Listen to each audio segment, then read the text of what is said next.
Fala pessoal, sejam bem-vindos aqui ao canal e o vídeo hoje é um alerta, né? Muita gente falando aí na internet sobre inconsistências, fraudes em fundos imobiliários, mas olha só, tem muita coisa sensacionalista por aí, tem muita gente falando besteira. Então fiz questão de gravar esse vídeo aqui até para acalmar todo mundo que investe em fundos imobiliários, mas a gente vai detalhar todos esses pontos. Saiu uma carta que uma gestora fez, a Esquadra, que é famosa. Vamos explicar o que foi isso e qual que seria o possível problema, quais os erros que o investidor de fundo imobiliário não pode cometer. E para fazer esse vídeo, eu vim aqui na Levante para conversar com o Felipe Souza. Tudo bem, cara? Fala, Ricardo, tudo bem? Prazer estar com você mais uma vez. Prazer estar falando para o seu público. E o tema hoje realmente ele exige bastante atenção do nosso lado e explicações. Concordo com você no sentido de que houve ali muito sensacionalismo. A gente está aqui para alertar alguns pontos e também o que for errado a gente sempre aponta, a gente não joga nenhuma sujeira para baixo do tapete. A gente acha que a indústria cresce através de uma maior fiscalização, melhor governança, sempre transparência, cada vez mais melhor. A gente vai bater um pouco nesse ponto hoje. Não, e a gente joga no time do investidor, né? É lógico. A gente está muito interessado na indústria de fundos imobiliários, mas é que o público, que todo mundo que assista, continue ganhando dinheiro com FIIs, com tranquilidade e fazendo certo, né? E até por isso que eu trouxe o Felipe aqui, fiz questão de vir aqui na Levante, porque ele respira fundo imobiliário aqui todos os dias. Ele é analista certificado, tem as recomendações aqui na casa, então se tem uma pessoa especialista em fundo imobiliário aqui para a gente trazer e conversar sobre isso, é o Felipe. Obrigado aí pelo elogio. Queria deixar o convite pro pessoal aí que se não conhece a nossa série de FIIs aqui na Levante, eu vou mandar o link para o Ricardo colocar na descrição do vídeo, da nossa série de fundos imobiliários, para que o investidor possa conhecer e ele pode cancelar em 7 dias sem nenhum tipo de custo, tá? Eu gosto muito de fundos imobiliários, eu realmente respiro isso, mas eu sempre defendi para todo investidor uma carteira diversificada. Então, mesmo gostando muito de fundos imobiliários, a gente entende que o investidor tem que ter renda fixa, tem que ter ações, tem que ter fundos também na carteira, e aí eu falo fundo 555, né? Os multimercados e os FIAs, eventualmente ETF, enfim, a gente acredita realmente numa composição de portfólio diversificado. Mas a gente está aqui para esclarecer esse tema que ele foi realmente bem polêmico. E na sua carteira de fundos recomendados não tem nenhum fundo que caiu 50% não, né? Não tem nada nesse sentido, a gente é bem tranquilo, a gente faz um estudo bem minucioso sobre a geração de fluxo de caixa que o fundo tem, a segurança dos fundos de crédito, né? A gente passa aí realmente recomendações que minimizam o risco do investidor. Muito bom, Felipão. Seguinte, eu quero comentar, obviamente, sobre essa carta que gerou uma repercussão na internet, mas assim, eu quero trazer mais para o ponto do investidor que está assistindo a gente, o que ele não deve errar, né? Quais são os pontos que ele deve tomar cuidado, né? Mas antes, né, vamos esclarecer um pouco o que foi essa carta. Claro. Né? A Esquadra é uma gestora que ela ficou muito famosa, uma gestora de ações, né? Sim. E ela ficou muito famosa uma época que ela soltou uma carta onde ela identificou uma fraude numa empresa que se chama IRB, né? E as ações despencaram ali, caiu acho que quase 90%, porque realmente foi identificada uma fraude contábil. Sim. E aí eles soltaram uma carta essa semana falando que alguns setores da economia, por exemplo, varejo e fundos imobiliários, podem ter problemas, né, e inconsistências, só que foi muito genérico, não apontou exatamente qual fundo imobiliário. Uma coisa é um ponto que eu quero já trazer, né? A gente sabe que tem fundos imobiliários melhores e piores, alguns têm problema, alguns vão cair a cotação, mas não pode generalizar nesse ponto. Então eu vejo muita gente preocupada aqui na internet, nos comentários, poxa, os fundos imobiliários são ruins, são fraudes, os gestores são ruins. Então eu faço primeiro trazer esse ponto para acalmar todo mundo, para a gente comentar exatamente esses pontos. Tem fundo bom, tem fundo ruim, o que a Esquadra falou, o que a gente tem que tomar cuidado. Passo a bola para você.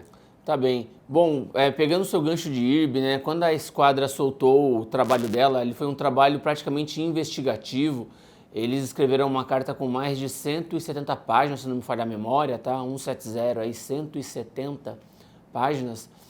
E foi realmente um trabalho investigativo que eles capturaram, descobriram, né, levantaram essa fraude contábil que depois fez com que as ações da empresa caíssem, né? E a gente esperava também, quando ele fez esse apontamento, quando eu comecei a ler, eu imaginei que ele faria um estudo bem detalhado sobre o tema também, mas não. Ele levantou que tinham alguns fundos que estavam distribuindo acima do fluxo de caixa operacional e que isso poderia gerar ali uma perda significativa para os investidores. E ele não pontuou mais. E no parágrafo seguinte, né, ele basicamente falou sobre fundos imobiliários em 2 parágrafos, tá? Eu até queria ler um trecho do segundo parágrafo, que eu acho que é bem relevante, tá?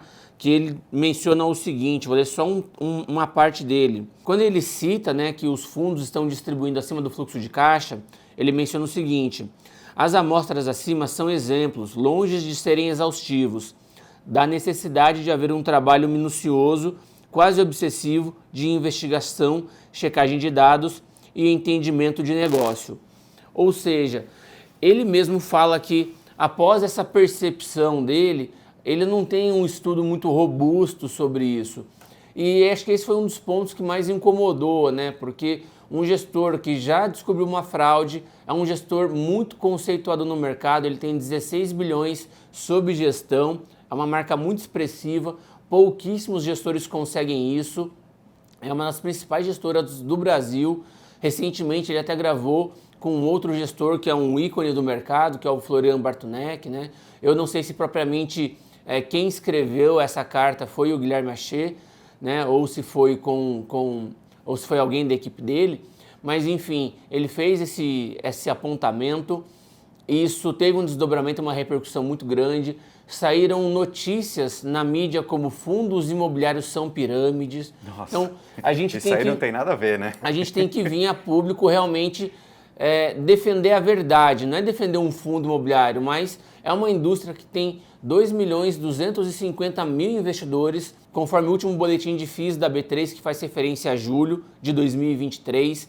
A gente teve de janeiro de 2021 até julho de 2023, pouco mais aí de 30 meses, um crescimento médio de 35 mil investidores por mês em fundos imobiliários, e é um crescimento muito expressivo numa janela muito desafiadora, em que a gente teve aumento de inflação, aumento de taxa de juros e taxa de juros em 2 dígitos acima de 1 ano. Então a gente não pode simplesmente soltar uma notícia como essa ou uma opinião como essa sem fazer maiores esclarecimentos. Eu até entendo que depois o gestor, primeiro ele bate, depois ele assopra, com esse trecho que eu li, né, foi a parte ali que ele assoprou, mas a gente entende que realmente falta ali um pouco mais de informação. A gente está aqui para tentar primeiro fazer um contraponto sempre educativo e que agregue valor. Eu particularmente gosto do debate. Já participei de um canal para falar sobre esse tema, agora estou um canal de TV, e agora estou aqui com o Ricardo, primeiro canal do YouTube que eu falo sobre esse tema. Então, obrigado pelo convite para ter essa chance de falar sobre um tema tão importante. E de novo, assim, eu gostaria muito de depois ver uma tréplica por parte da gestora, ou até, mesmo que ele não queira fazer uma tréplica, a minha opinião, mas elucidar os pontos que ele realmente levantou, acho que seria de um valor muito grande para a indústria. Hoje a gente tem mais de 480 fundos listados, que juntos possuem 208 bilhões de valor de mercado, conforme fontes da B3, tá? Esse boletim mensal de julho. Então, a gente não pode falar sobre pirâmide financeira de uma indústria tão relevante que possui mais de 480 fundos. A gente sabe que tem fundos ruins na indústria, né? Que tiveram gestores que fizeram um trabalho que não geraram valor para o cotista. Pelo contrário, até mesmo destruíram valor. Hoje aqui na Levante a gente não cobre 5 gestoras líquidas, porque a gente vê realmente um risco sobre a gestão praticada nos fundos por ele geridos. A gente também não gosta de alguns fundos muito tradicionais da indústria, grandes nomes, que a gente também viu que tiveram ali alguns modelos de estruturação de dívida e de crescimento de patrimônio que não gerou valor para o cotista. Então aqui a gente é muito crítico com relação àquilo que a gente vai analisar. Eu gostaria muito de pegar um gancho na fala do gestor de fluxo de caixa, que a gente está escrevendo um relatório que está saindo, já está bem no forno para sair, sobre esse tema, um relatório que ele está bem rico de informações, a gente vai deixar disponível para o mercado todo, não só para assinantes, porque a gente quer realmente fazer um trabalho de esclarecimento. Não, e sabe que esse ponto que você falou é muito importante. Assim, é normal terem alguns fundos ou algumas gestoras que não são tão boas, outras são melhores. O trabalho do analista é justamente esse, identificar aquilo que é melhor, só que a gente não pode generalizar que os fundos imobiliários são ruins, são pirâmides, nada disso. Mas agora eu queria tentar, antes de dar um recado para o público sobre quais os erros que a gente não pode cometer como investidores, eu acho que essa é uma lição importante aqui no vídeo. Se a gente pudesse resumir em poucas palavras, o alerta que essa carta da Esquadra quis soltar para o mercado. A gente pode dizer que o alerta ali é que alguns fundos imobiliários possivelmente distribuem um dividendo acima do que realmente eles ganham e isso não seria saudável financeiramente num longo prazo e possivelmente esse fundo poderia ter uma desvalorização, uma queda nos dividendos no futuro. Basicamente é isso? Basicamente é isso, tá? E ele faz menção ali ao fluxo de caixa operacional. E aqui eu vou querer conceituar um pouco sobre isso. Sobre o fluxo de caixa operacional, ele demonstra todas as movimentações, as entradas e as saídas que passam ali pela atividade operacional da empresa. A gente possui 3 fluxos de caixa, tá? O operacional, o de investimento e o de financiamento. De uma linguagem super simples e acessível aqui, o fluxo de caixa operacional é o ligado à atividade fim da empresa. O de investimentos, o próprio nome já fala, é para os investimentos da empresa, como ela consegue tentar melhorar o resultado operacional dela.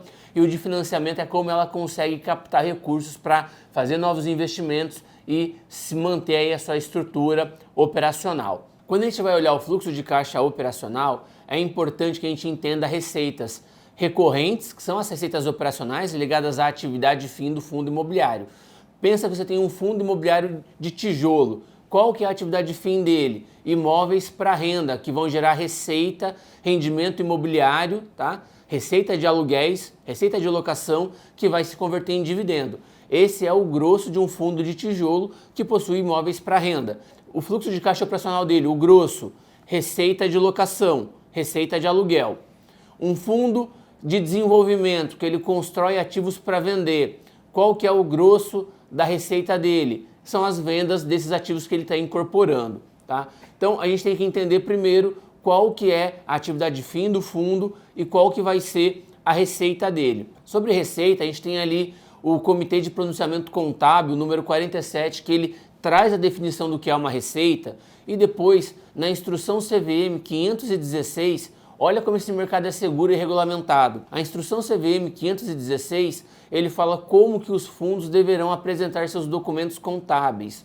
E no artigo 5º, ele fala que imóveis para renda são classificados no ativo não circulante do fundo, ou seja, ele é um ativo de investimento. Sendo assim, o ativo ele é não circulante, a venda dele ou a compra vai aparecer no fluxo de caixa para investimento, porém a receita que ele gera é no fluxo de caixa operacional. E isso é muito importante entender para argumentar e entrar no ponto que o gestor levantou. O que ele falou? Os fundos distribuem acima do fluxo de caixa operacional, ou seja, quem está comprando um rendimento alto poderia ver uma queda nos rendimentos que levaria a uma queda das cotações.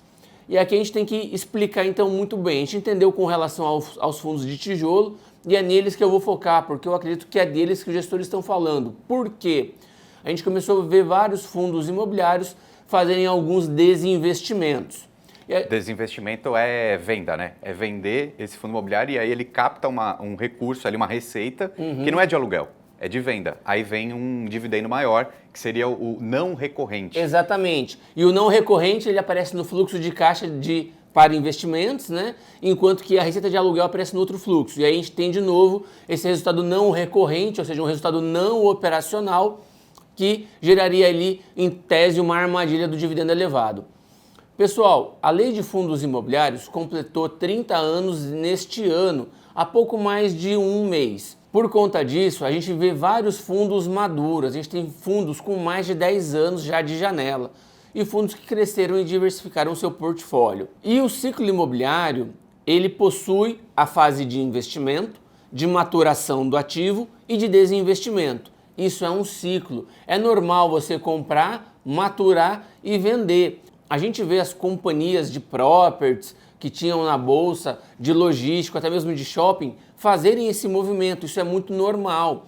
Um ciclo imobiliário, ele não é definido em tempo, em pedra, tá? Ele varia de acordo com cada autor, a percepção varia de país, de região, de segmento, mas em linhas gerais, a gente pode entender que um ciclo imobiliário vai de 5 a 8 anos. Esse período de investir, maturar e vender. Isso é normal. Sabendo que a lei tem 30 anos, a gente tem muitos fundos já com 15 anos de janela, é normal a gente começar a ver alguns desinvestimentos. Então a gente está vendo vendas do HGRE, a gente viu venda do PVBI, a gente vê venda constante do HGLG, a gente está vendo alguns shoppings fazerem venda. Tem fundo de shopping, o VISC, que fez as primeiras vendas, ele teve início em 2014, depois o fundo foi listado, mas quando ele foi constituído, foi há 9 anos atrás. Então é normal que esse fundo venda algum ativo em algum momento, tá?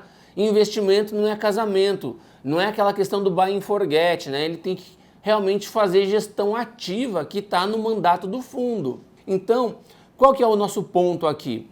Ver resultados não recorrentes pela venda de ativos vai ser algo comum conforme a indústria cresça. Observe o HGLG. Agora ele tem 5,1 bi de patrimônio líquido. Ele tem mais de 23 propriedades. É normal que ele venda 1 ou 2 propriedades por semestre. Ele vai começar agora a fazer mais desenvolvimento logístico. Atualmente ele está tocando ali uns 3 canteiros de obra, tá? Então é normal ele desenvolver 3 galpões e depois ele vai querer o quê? Vai vender esse tipo de ativo, vender alguns ativos mais antigos para gerar um resultado não recorrente. Pensa só, ele pagou R$2.000 no ativo, valor de metro quadrado, tá R$2.000 o metro quadrado, ele consegue ter 10% de retorno sobre aquele valor investido hoje. Não faz sentido, dado que a maioria dos galpões logísticos, quando você vai comprar um galpão, está gerando ali 8,5 de cap, por exemplo. Então o que ele pode fazer? Pô, se esse cara está me gerando mais de 8,5 e é um ativo já está maduro no meu portfólio, eu vou vender ele de modo que o novo comprador pague ali uns 8, 8,5, que é o padrão do mercado, e vou distribuir esse lucro. Então, de novo, eu estou querendo mostrar que é muito normal, isso vai ficar cada vez mais comum. Fundos imobiliários venderão imóveis. Isso vai transitar no fluxo de caixa de investimento, porque é uma receita não operacional, ou seja, não recorrente. Pessoal, isso vai ser comum. Um fundo de 5 bi vai fazer isso, um fundo de 3 bi vai fazer isso. E eu digo mais, no final desse ciclo de corte de Selic, a gente vai ter fundo de tijolo com 6 bi, 7 bi, 8 bi e mais de 20, 30 imóveis. A gente vai ver um ciclo de desinvestimento ainda maior. Nossa, é um mercado em franco crescimento e vai ter muita emissão de novas cotas em fundos de tijolos, principalmente, que vão elevar o PVP. Até um alerta para a galera, ó, fiquem espertos que em 2023 vai ter muita nova emissão de cota, muita subscrição. Legal esse seu ponto, o Felipão, porque assim, eu concordo contigo.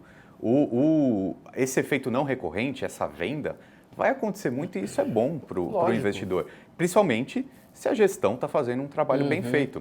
Eu acho que fica um ponto aqui de alerta, que são coisas que você analisa também. A gestão ela é muito importante no fundo imobiliário e tem erros que a gestão faz, né? Então a gente defende a indústria de fundos imobiliários, mas a gente sabe que tem aqueles fundos que são melhores, aqueles que são piores. E eu acho que um alerta aqui para o público, que eu acho que o maior erro que o investidor pode fazer, e até estava lá na carta, é quando o investidor ele compra só olhando o dividend yield.